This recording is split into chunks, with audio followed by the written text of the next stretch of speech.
कहाँबाट ल्याएको हो? मार्ने विचार छ क्या हो? छ्या यस्तो हुन्छ यार।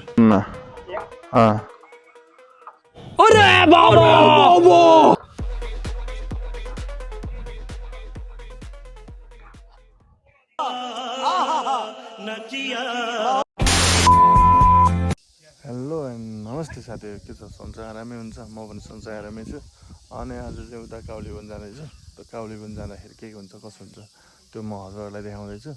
अब हेर्दै जाम है त के हुन्छ बाटोमा, कस्तो हुन्छ, बाटो कस्तो छ भनेर त हेर्दै जाम है त। हेलो एन्ड नमस्ते साथीहरू, म चाहिँ अहिले यहाँ बेलाड आइपुगेँ। सो अब यहाँबाट चाहिँ तलतिर लाग्नुपर्ने हुन्छ। यतातिर चाहिँ रामपुर जाने बाटो छ भने यतातिर चाहिँ गल्ला जाने बाटो यता चाहिँ। सो म चाहिँ अहिले काउलीवन जाँदैछु। सो त्यही भएर म यो बाटो चाहिँ जाँदैछु। हेर्दै जानु है त कस्तो लाग्छ। अब तेल हाल्नु पऱ्यो एउटा। दाइ तेल दिनु न। हजुर 1 लिटर दिनु न।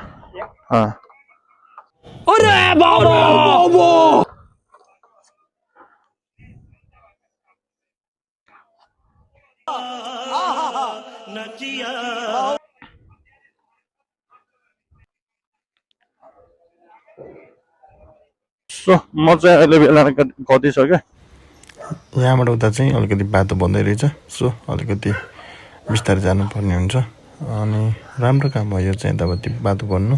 अनि यो पनि राम्रो तरिकाले बनाइरहेको रहेछ।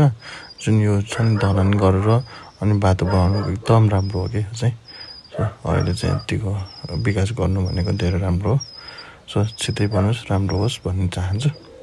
अनि हेर्दै जामे त चाहिँ यसो बाटो बनेको रहेछ। सो अब बोल्न नि मिलेन, केही गर्न नि मिलेन होइन। अब त्यस्तै भयो क्या, साउन्डहरू अलिक प्रब्लमै हुन्छ भनेर चाहिँ म केही गरिनँ। अहिले चाहिँ यस्तो तल आएको छौँ होइन, बाटो बन्दैछ अहिले चाहिँ यो निस्दी जाने बाटो चाहिँ। सो अहिले चाहिँ म बेलडाँडा भने तलतिर छु है, काउलीवन जाँदैछु। हेर्दै जानु न कस्तो हुन्छ बाटोहरू होइन। अब हजुर त नजिकको मान्छेहरूले पक्कै पनि देखिसक्नु भएको छ कस्तो छ बाटो, के हो कसो भनेर होइन। त्यही पनि म यता आएको छु, मेरो चाहिँ फर्स्ट टाइम हो है यता चाहिँ यो बाइकमा यसरी गरेको। सो माया गरिदिनु पऱ्यो, माया नगर्दैसम्म त कहाँ हुन्छ त नि होइन। सो यस्तो सब यतातिर गिट्टीहरू बालुवाहरू सब यता ल्याएर राखेको रहेछ भने। सो यहाँ पनि बन्दै रहेछ है बाटो। हजुर देख्न सक्नुहुन्छ राम्रो बनाएको छ बाटो चाहिँ। यस्तरी बनायो भने यो चाहिँ पर्मानेन्ट हुन्छ। जो यो चाहिँ यस्तो बनायो भने नि अलिकति धेरै समयसम्म टिक्छ क्या। हल्का सल्का मात्रै हालेर छोडिदियो भने फेरि त्यसै हो क्या, त्यो छिटै बिग्रिन्छ। सो यस्तरी बनाउनु चाहिँ राम्रो हो। हेर्नु यहाँ हेर्न सक्नुहुन्छ यहाँ पनि होइन, यसरी बनाएको सब कुलो कता छ, पानी कता छ सब बगाइदिइहाल्छ क्या। त्यही भएर त्यो ढलानै गर्नु चाहिँ राम्रो है यो उकालोमा चाहिँ। अब आफूले देखेको अलिकति भोगेको कुरा चाहिँ ढलान गर्दा चाहिँ राम्रो देखिन्छ र राम्रो पनि हुन्छ, टिक्छ पनि। त्यो गिट्टीहरूले चाहिँ अलिकति लोताउनु अलिकति स्पिडमै गएर ब्रेकहरू यसो झ्याप लगायो भने चाहिँ यसलाई चाहिँ लोताउनु डर हुन्छ है यो गिट्टीहरू हालेकोले चाहिँ। अब बाटो पनि ओह्रालो छ।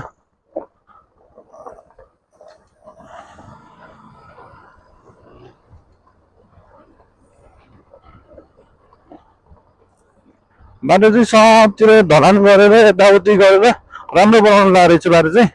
अब यति फराकिलो, यो पनि फराकिलै छ क्या बाटो नि। हेर्नु न, हेर्न सक्नुहुन्छ फराकिलो छ बाटो चाहिँ। बाटो बनाउने चाहिँ भइरहेको छ यतातिर, यस्तो भइरहेको छ यो चाहिँ बाटो यतातिर। सो अब यो कहिले सकिने त थाहा भएन। त्यो पनि बाटो बन्ने चाहिँ यसो जारी नै रहेछ यतातिर, हेर्दै जानु ल होइन। अब अरू त के भन्नु र, सब हजुरहरूलाई पनि थाहा छ होइन, कतिको छिटो बन्छ कतिको ढिलो बन्छ भनेर बाटो। त्यही पनि आश गर्नुपर्छ, माया मार्नुहुन्न। यो बाटो चाहिँ यस्तो दामी छ, यो चाहिँ अलिकति पिच भयो भने यसमा चाहिँ बवालै हुन्छ होला सायद, खतरा बवाल हुन्छ होला क्या। हेर्नु यस्तो दामी छ यार, यस्तो स्पिड पुऱ्याउनु मिल्छ क्या दामी छ यो बाटो चाहिँ अलिकति मलाई यही ठाउँ चाहिँ बेस्ट लाग्छ यतापट्टिको अहिले चाहिँ अब त्योभन्दा तलतिर चाहिँ हेर्दै जानुपर्छ कस्तो छ भनेर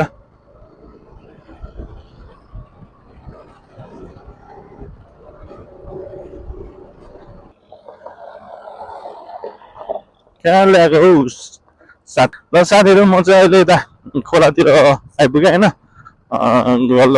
यो चाहिँ निस्दी गाउँपालिकाको तल खोलातिर आइपुग्यो भने होइन उकालो चाहिँ कतै कता त अहिले चाहिँ यो निस्दीको पुलमा आइपुग्यो है यो चाहिँ हजुरहरूले देख्न सक्नुहुन्छ अहिले चाहिँ बाटो यो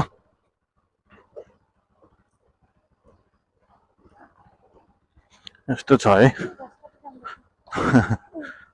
हो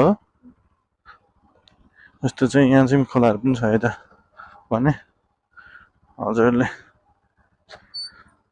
यस्तो प्रकारले चाहिँ देख्न सक्नुहुन्छ है अहिले चाहिँ